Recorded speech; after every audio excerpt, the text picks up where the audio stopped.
Are you burnt out from running combat and no idea how to make the next fight in your RPG of choice more interesting? Sometimes I feel like there's something deeply wrong, and then I just realize that I'm not being creative enough, and then I get inspired. Have you taken a look at how video games treat their levels? Because if we decided to put on our level designer hat, we'd find that there are infinite ways to make your combats more interesting, no matter what game you're playing. Hell, Call of Duty makes money hand over fist selling the same click on their heads game year after year. But people like those games. Maybe there is something we could learn from them. Maybe. I'll show you 10 tricks to throw in some toys for your players to play with in the middle of your next combat. Welcome to Mystic Arts, where my past career in video games finally comes out of its shell to say that D&D is a game and we can treat it like one. My name is Daði, I'm a professional writer and director, and I've been DMing for over a decade. If you've ever played a shooter, you'll be familiar with a level designer's best friend, the red exploding barrels. Stick a few of these little bad boys on the next battlefield you run. Some placed next to the bad guys, some placed next to the good guys, and if the players don't leap at the opportunity, the bad guys will engage in a little tutorialization by shooting a barrel and blowing it up, and making a few players make dex saves against boom damage. You could design these barrels in any way you want. Maybe they're big and do enough damage to take a character out outright. You know, huge area, huge damage. But that could lead to the barrels being the star of the show, which is fine, but maybe that's not what you're after. So you could instead make the barrels a bit smaller and have them mostly serve as a way to create combos. When Alton the Wizard chooses where to place his favorite spell, Fireball, he'll make sure to catch a couple of barrels in the AoE to increase the damage of his spell. Whichever you do, I suggest having the barrels on the field do the same amount of damage with the same AoE. Like, make them all be the same. Don't do lots of different barrels with different rules. You want these things to go boom and be resolved quickly. You don't want to create a mini game of which barrel is what. If all the barrels work the same, the players are quick to understand how they work, which leads them to make, say it with me, informed choices. In my campaign setting, I have grenades and powder barrels since my campaign is very industrial, so I use the rules in my firearm document, but you could make fantasy equivalents. Some kind of dangerous, unstable, arcane substance. Or explosive glyphs of warding, something else entirely. You could just use gunpowder. I mean, if it works for 2 towers, it'll work for you. Hell, even the Forgotten Realms have smoke powder barrels. Continuing to take inspiration from shooters, let's look at any Call of Duty's favorite way to spice up a level that's been going on for long enough. The siege weapon. Play enough shooters and eventually you'll take over a minigun and start mowing down the bad guys from the nebulously defined enemy nation. Well, you could do that in D&D. There's a section of siege weapons in the Dungeon Master's Guide. Stick some of them on the battlefield. Probably between the player's starting position and the bad guy's starting position, right in between. And that way there can be a duel about who gets to control the siege weapon. How many and what kind of siege weapons you pick is up to you. Maybe there's just one, which means that the players will reliably get off one shot before a bunch of actions are needed to reload. Or you could have there be a line of loaded siege weapons just sitting there, unused. Trust me, when you stick that on the battlefield, you are effectively crooking your finger at your players and saying, "Come here, try these toys. I put them there for you." Again, for me, I use firearms in my setting, so these things could be cannons. Which, come on, isn't that awesome? I've played Sea of Thieves and I know how fun it is to bring cannons to a shore battle against some weak skeletons. It's the best. One more lesson from the world of shooter video games. What about ammo boxes? Stick some crates of instantly usable loot on the map. A box with grenades, maybe something more fantastical, a necklace of fireballs, a scroll case with magic missiles, a wand with very limited charges and no way to recharge it. You put magic items on the field that don't require attunement. That way a player can run and pick them up and use them instantly to swing the battle one way or another. Or the canonical D&D version of this, give the boss's lieutenant a flame-tongue longsword. You kill the lieutenant, pick up his still flaming sword, and go hit the boss with it. Give your players toys. But we can take inspiration from more than just shooters.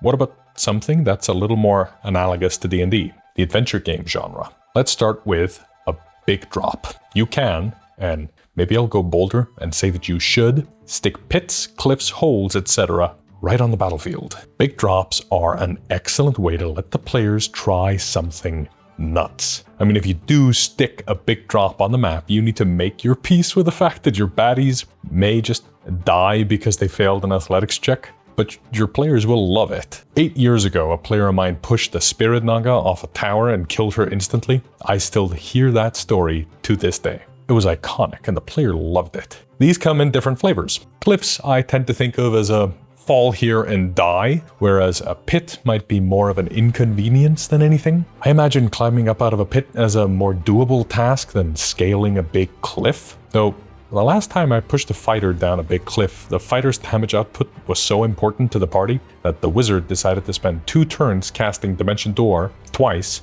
to go get them and get them back into melee. It worked a treat and it was memorable as hell. Another toy I see adventure games play with is every game designer's mortal enemy.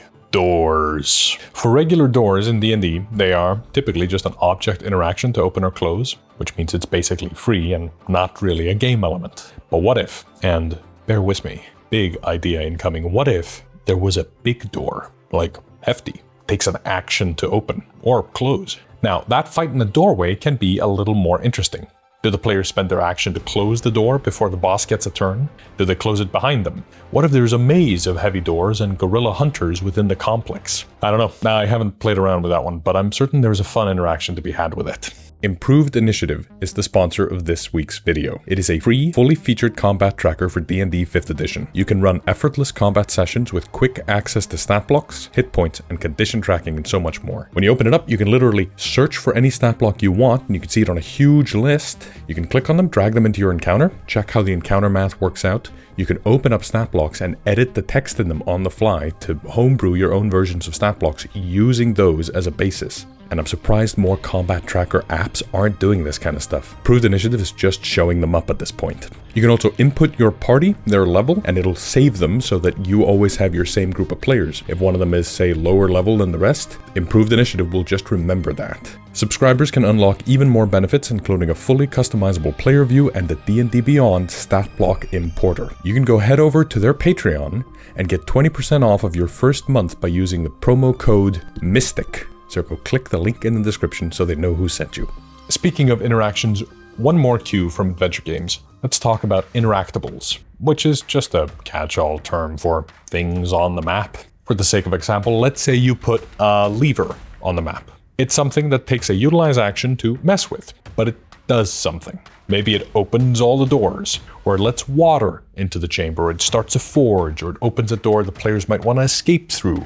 Maybe it opens pits, or drops exploding barrels from the ceiling, ammo crates, or siege weapons, or it fires all the siege weapons. Maybe there's no way to find out what this ominous lever does unless pulled. In fact, you could just stick a lever on a battle map and see what happens. Hell, with how long combat takes in some RPGs, you could stick a lever on the map and then just figure out what it does the moment someone pulls it. That'll work. Speaking of water, let's talk about a classic feature, terrain, or more specifically, difficult terrain.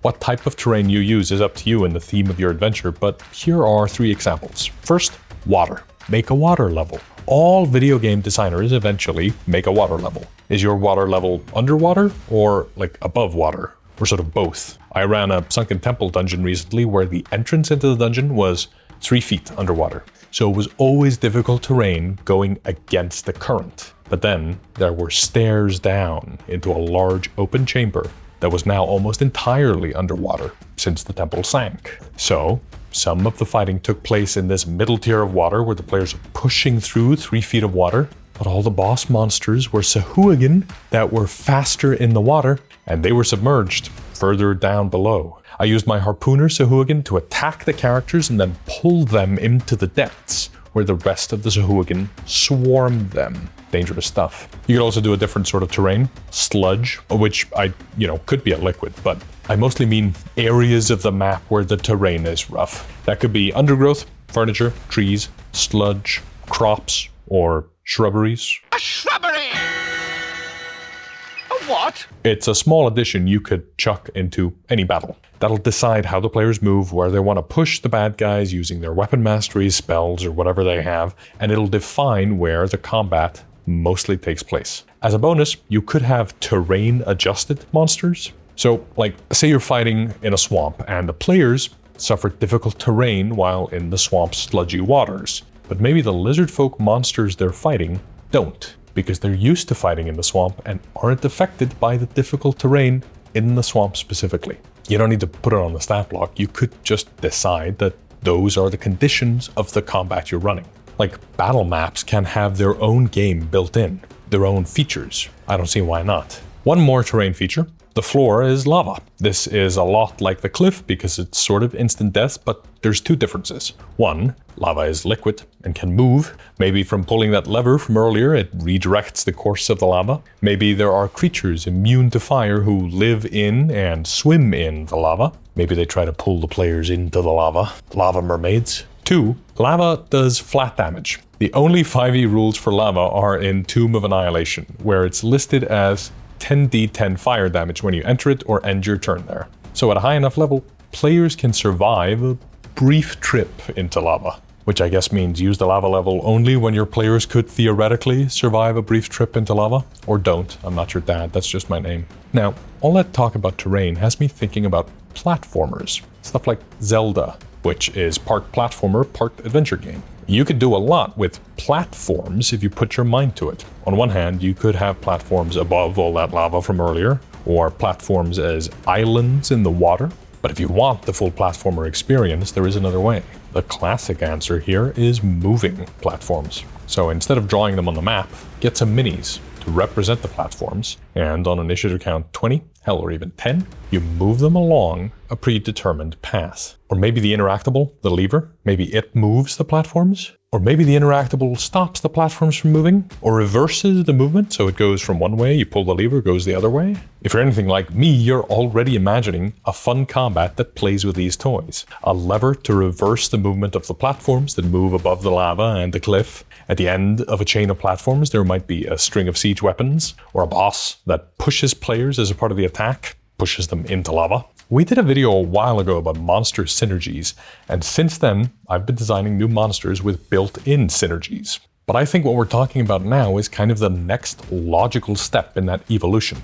What if the environment synergizes with the bad guys, who also synergize with one another? Well, now you're thinking like a level designer. I said 10 tricks, that was trick number 10, so let's do a bonus trick. Because here's a classic D&D answer to all of this that we haven't talked about yet: Lair Actions. 5th and a half edition removed the lair actions that were already created in 5th and a 0th edition. Instead, in 5th and a half, they just give monsters extra legendary actions when they're in their lair. But you don't have to follow these rules. You're the DM, you can do anything. You could just decide to add lair actions back in. Let's say your players are fighting an ancient red dragon, and the PCs are very high level.